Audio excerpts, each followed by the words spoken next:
جو ہے آپ ہر مہینے کے حساب میں ڈالتے ہیں، اس طریقے سے اس کو ٹریٹ کیا جاتا ہے. وہ اس صورت میں اس کا کرایہ قابل ادا ہوتا ہے جبکہ وہ چیز قابل استعمال ہے، آپ کو دے دی گئی ہے، اور اگر آگے ڈیلیور نہیں ہوئی ہے تو اس کا کوئی کرایہ نہیں ہے، قابل استعمال نہیں ہے تو اس کا کوئی کرایہ نہیں ہے. اس کی اونرشپ سے ریلیٹڈ تمام رسک جو ہے وہ اٹھاتا ہے کون؟ جس کی وہ ملکیت ہے، وہ کرایہ پہ دینے والا، وہ اٹھاتا ہے وہ تمام ذمہ داری.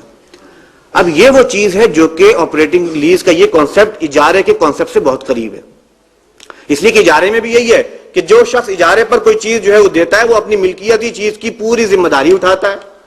وہ چیز جب وہ مدت پوری ہو جاتی ہے اور اس دوران کرایہ اس کو آتا رہتا ہے تو وہ چیز جو ہے واپس اس کی ملکیت میں آتی ہے. اس میں لازم نہیں ہوتا کہ وہ لازماً جو ہے وہ اس کی اونرشپ میں ٹرانسفر ہو. یہ اجارے کے بیسک کریکٹرسٹکس ہیں. اگر اس کریکٹرسٹکس کو آپ بائی پاس کر دیں گے تو وہ اجارے سے نکل کر ایک فائنینشیل لیز کی صورت بن جائے گی جو کہ جائز نہیں. لہذا اگر کوئی ادارہ جو کہ مال جمع کر رہا ہے لوگوں کا اور اس کی بنیاد پر کوئی کاروبار کرتا ہے، اگر وہ یہ کرتا ہے کہ واقعتاً وہ چیز اون کرتا ہے، اون کر کے اس کی تمام جو ہے رسپانسبلٹی لیتا ہے، اسے رینٹ آؤٹ کرتا ہے، اور رینٹ آؤٹ کرنے کے بعد کانٹریکٹ میں کوئی ایسی چیز شامل نہیں ہے کہ وہ لازماً جو ہے جس کو رینٹ کی گئی ہے اس میں جو ہے اونرشپ میں ٹرانسفر ہوگی، یہ تمام تقاضے پورے کر رہا ہے، تو یہ ایک کرائے کی صورت ہے. یہ ویسے ہی ہے جیسے کہ آپ رینٹ کار کرتے ہیں، اس کے اوپر کوئی اعتراض نہیں ہے. رینٹ کار میں آپ گاڑی کی ایک مدت طے کر لی، ایک مہینے کے لیے مجھے چاہیے، اس کا کرایہ طے ہے، اب آپ صرف اس کی یوز کا جو رینٹل ہے وہ پے کرتے چلے جائیں. اس کے قریب ترین شکل بنتی ہے آپریٹنگ لیز کی، جو کہ عام طور پر کی جاتی ہے. اگر کوئی کر سکتا ہے بینک یہ تمام کاموں کے ساتھ تو کرے، بصورت دیگر اگر اسے فائنینشیل لیز کی شکل بنانا ہے تو وہ آپشن اس کے لیے بھی اوپن نہیں ہے، وہ غلط ہے، اس سے جو ہے اوائڈ کرنا چاہیے. تیسری قسم کا جو آپشن اس وقت استعمال کیے جا رہے ہیں جن کا ذکر ہے، جس کا ذکر جو ہے اس رپورٹ میں بھی تھا اور ایک متبادل کی صورت میں بیان کیا گیا، وہ تھا بے مرابحہ، جسے آپ کہہ سکتے ہیں کہ ٹریڈنگ کی شکل میں اور ٹریڈنگ کی صورت سے جو ہے کوئی فائنانسنگ کرنا. بے مرابحہ کیا ہے؟ یہ ایک بیع ہے، بیع کی ایک صورت ہے جس کے بیسک کوالیفیکیشن یہ ہے کہ اس میں جو شخص بیچتا ہے اس چیز کو، پہلی بات یہ اس کا مالک ہو، وہ اپنی ملکیتی چیز کو بیچ رہا ہو، نمبر 1. نمبر 2، وہ اس کی کاسٹ پرائس کو ڈسکلوز کرے کہ یہ مجھے اتنی جو ہے لاگت کرتی ہے. نمبر 3، کاسٹ کے اوپر کوئی اضافی اگر خرچے ہوئے ہیں انہیں الگ جو ہے وہ بتائے کہ یہ اتنا مجھ پر اس کا اضافی خرچہ ہوا.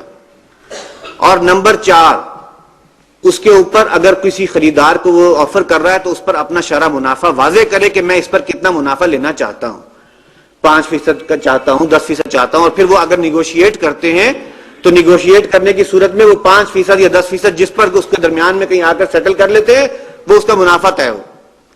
یہ ایک مرابحہ کی صورت ہے اور یہ ایک کاروبار بیع و شرح کی ایک جائز صورت ہے، اس میں کوئی پرابلم نہیں. اس میں پرابلم کب آتی ہے؟ اور آج کل کے صورت میں جبکہ بینک اسے اڈاپٹ کر رہا ہے اس کے اندر پرابلم کیا صورت پیش آتی ہے؟ پہلی بات تو یہ ہے کہ اس کے اندر کہیں بائی ڈیفالٹ کوئی ایسا ذکر نہیں ہے کہ یہ لازماً ادھار کی بیع ہوگی. یہ ایک نقد کی بیع ہے، عام بیع جیسے ہوتی ہے، اور جیسے عام بیع ادھار کی بھی ہو سکتی ہے اسی طرح سے یہ ادھار کی بھی ہو سکتی ہے. بینکنگ میں جب آتی ہے تو یہ لازماً ایک ادھار کی بیع بنتی ہے. نمبر 2، جب اس بیع کو بینک استعمال کرتا ہے تو وہ کیا کرتا ہے؟ وہ بینک ٹریڈر تو بننا نہیں چاہتا، ٹریڈر کی ذمہ داریاں ادا نہیں کرنا چاہتا، لہذا وہ چیز جو مارکیٹ میں پڑی ہے اسے بیچتا ہے مرابحہ پر.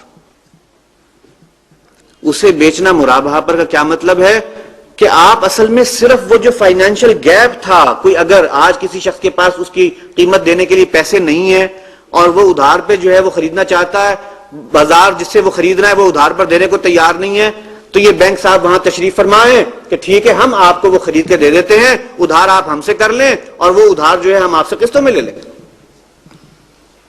سوال یہ ہے کہ کیا بینک نے اس چیز کی ذمہ داری، اس کی اونرشپ کی ذمہ داری، اس کی تمام جو بھی اس کے ساتھ جو ضمان وابستہ ہے وہ لی ہے؟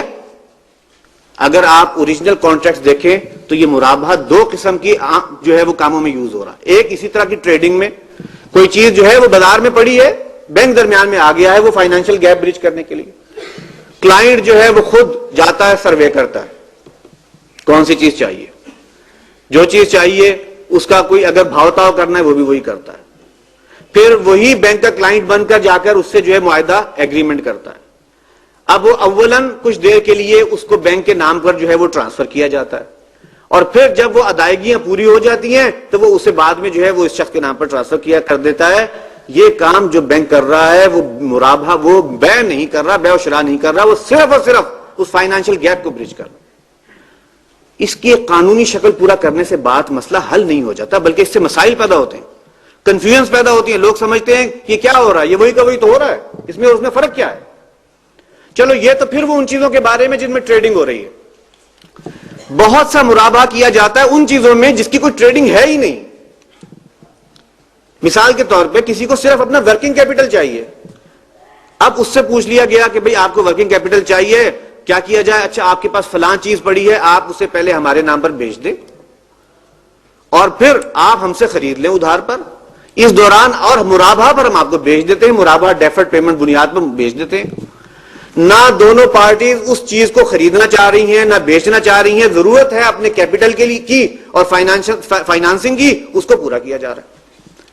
حضرات یہ وہ چیز ہے جس کے بارے میں ظاہری سی بات ہے کوئی دو رائے نہیں رکھی جا سکتی کہ یہ تمام کا تمام اصل میں ایک غلط انٹینشن کی بنیاد پر کیا جا رہا ہے اور ایک صحیح چیز کو غلط جو ہے وہ صورت میں استعمال کیا جا رہا ہے.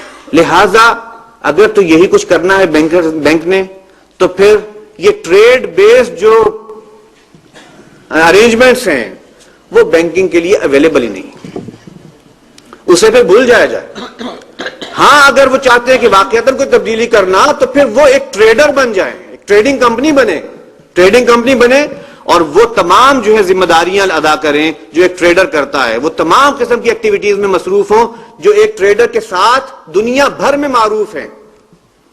تو اس کا امکان ہے. میں چونکہ یہ معاملہ ایسا ہوتا ہے کہ جس کے اندر فتوے کا مسئلہ آتا ہے, فتوے میں آپ کو معلوم ہے کسی چیز کی ظاہری شکل کو فتوے کی بنیاد بنایا جاتا ہے, تو اگر آپ اس کے پیس میل ارینجمنٹس کے ذریعے سے ایک ایک کر کے اس کی آپ الگ الگ کسی چیز کا فتویٰ لیں گے تو وہ فتوے میں ہو سکتا ہے جواز مل جائے. لیکن اگر آپ پورے کانٹریکٹ کو ایز اے ہول سامنے رکھ کر جو ہے بات پوچھیں گے تو وہ کہیں گے نہیں بھائی یہ تو تم جو کر رہے ہو وہ غلط کر رہے ہو. لہذا میں یہ سمجھتا ہوں کہ اس معاملے میں جو بے احتیاطی ہو رہی ہے اس میں جہاں اگر قصور بینکرز کا ہے کہ انہوں نے اس کو جو ہے ایسی چیزوں کے لیے استعمال کرنا شروع کر دیا جو درست نہیں تھی, تو وہی قصور ان لوگوں کا بھی ہے جنہوں نے اس راستے پر لگایا بینکوں کو. اس لیے کہ بینکوں کو یہ راستہ دکھانے سے پہلے لازم تھا کہ بینکوں کو بتایا جاتا کہ یہ آپ کا یہ عمل جو ہے یہ اس صورت میں جائز ہے اگر آپ اس ٹریڈنگ کی تمام ذمہ داریوں کو قبول کرتے ہوئے کام کریں, تب تو وہ اس کے اندر کوئی جواز کا امکان نکلتا ہے.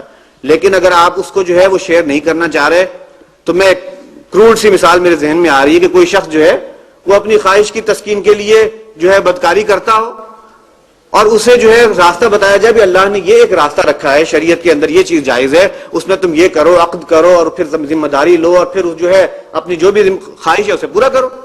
اس کے بجائے اسے کہا جائے کہ اسی طرح سے معاملات چلیں گے, تم صرف یہ کرو کہ ایک دفعہ عقد کر لو اور پھر اس کے بعد میں جو ہے وہ علیحدگی اختیار کر لینا, ذمہ داری لینے کی کیا ضرورت ہے. یہاں پر معاملہ بھی بدقسمتی سے ایسا ہی ہو رہا ہے. وہ ذمہ داری کی طرف راستہ دکھانے کے بجائے اس معاملے کے اندر جو ہے یہ راستہ دکھایا جاتا ہے کہ بھئی یہ اس میں فارم پوری ہو گئی ہے, ظاہر میں ایک شکل پوری ہو گئی ہے, لہٰذا آپ یہ کام کر سکتے ہیں.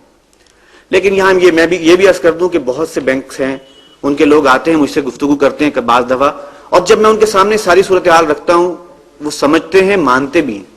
اور بحمدللہ مجھے ایک صاحب نے, ایک وفد نے آ کر ان کے ایک بینکرز کے ایک وفد نے آ کے بتایا کہ جو سب سے زیادہ مسئلہ ہمیں بھی نظر آیا وہ اسی میں ہے اور ہم نے مرابحہ فائنانسنگ چھوڑ دی. مجھے بہت خوشی ہوئی اس بات سے, حالانکہ انہوں نے دکھا دیا کہ اس کے لیے یہ فتویٰ ہمارے پاس موجود ہے کہ اگر یہ قانونی تقاضا پورا کر لیا جائے تو آپ کا یہ کام درست ہے. تو حضرات یہ جو تھرڈ موڈ ہے یعنی ٹریڈنگ بیسڈ, اس کے حوالے سے میں یہ سمجھتا ہوں کہ یہ موڈ بینکرز کے لیے نہیں کھلا, بینک کے لیے نہیں کھلا. اس لیے کہ جب بھی وہ اس قسم کی ایکٹیویٹی میں آئیں گے وہ اپنے آپ کو اس تمام ذمہ داری کی اس پوزیشن سے نکالنے کی کوشش کریں گے جس کا کہ شریعت نے انہیں پابند کیا ہے. ان الخراج بالضمان, یہ ایک اتنا زبردست اصول ہے کہ اگر آپ اس اصول کو اختیار کر لیں اور کاروبار کریں تو کاروبار میں منافع جائز ہے. لیکن اگر اس اصول کو بائی پاس کریں, اور میرے سامنے تو زندہ مثالیں ہیں, بہت سی کمپنیز کے کانٹریکٹس ہیں میرے پاس,